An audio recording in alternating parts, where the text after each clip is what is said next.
Hey guys, welcome to Apex Custom Rifles. Today, I think we're gonna do something with this.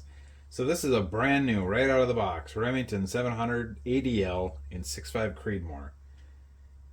What I think I want to do with this thing is, I don't know, maybe go through the process of things you can do to make it shoot better or more accurately.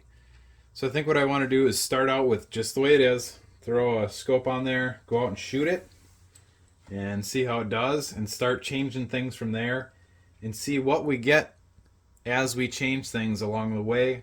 And it would probably give you a pretty good idea of some of the upgrades that you could do in steps or all at once to improve one of these things. So this is a new production, Remington Arms, Rem Arms, whatever they're going under today. This, like I said, it's a stock. I've already gone through this thing a little bit, but it's a bare bones ADL, so no floor plate. And, you know, these are super bare bones. They used to put, like, maybe they do on the BDLs and the CDLs, but they put Remington Arms, whatever, you know, Rem Arms.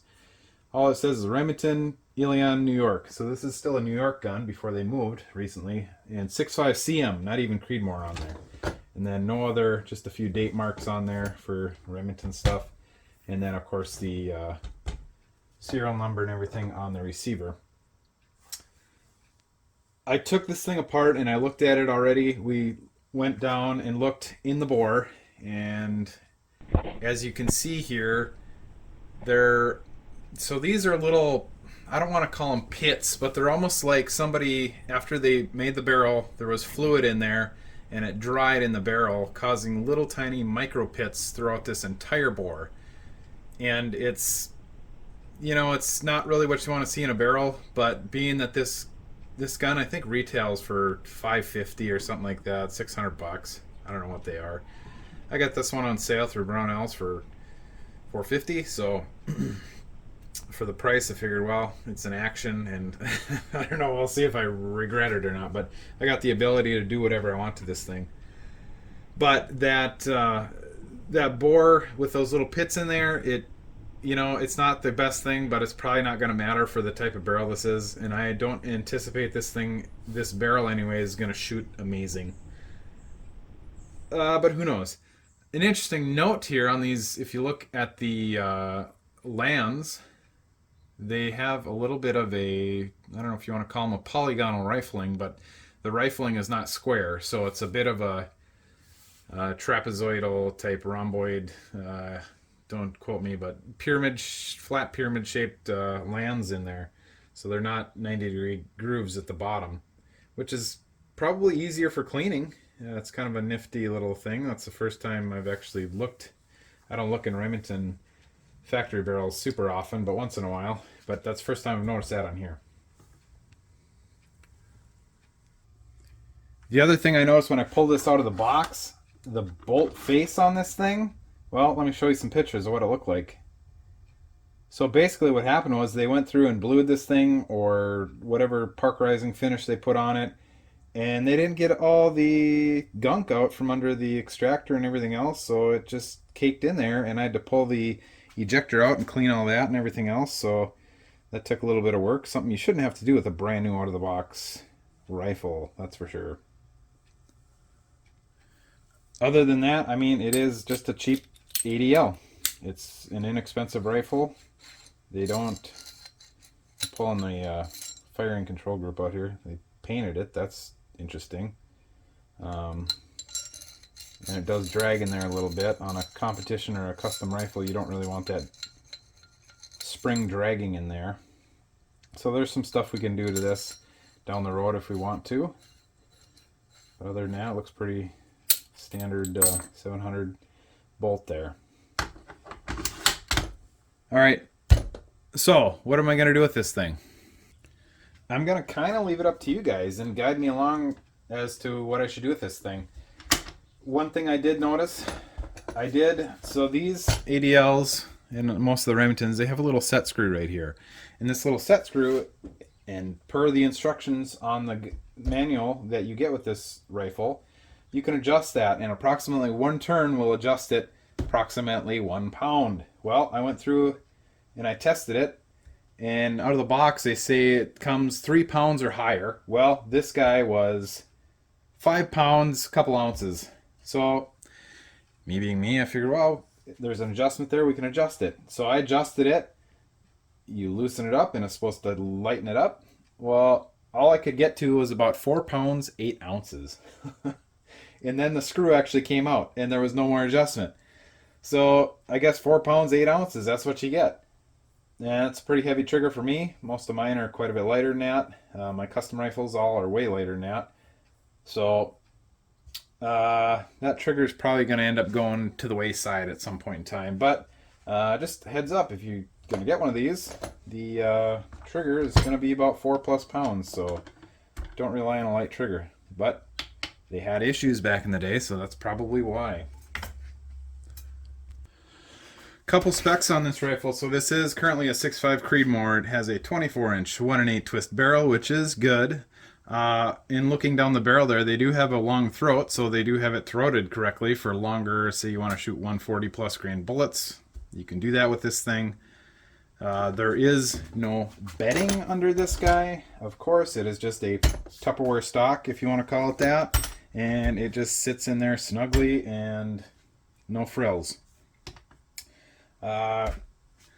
They just say, as far as the barrel goes, they just say it is carbon steel. So some sort of chromoly, I would assume, or something along that lines. The receiver is typical, probably the same thing. And forged bolts, typical Remington 700. Like I mentioned a minute ago, we're going to go through and tune this guy up step by step.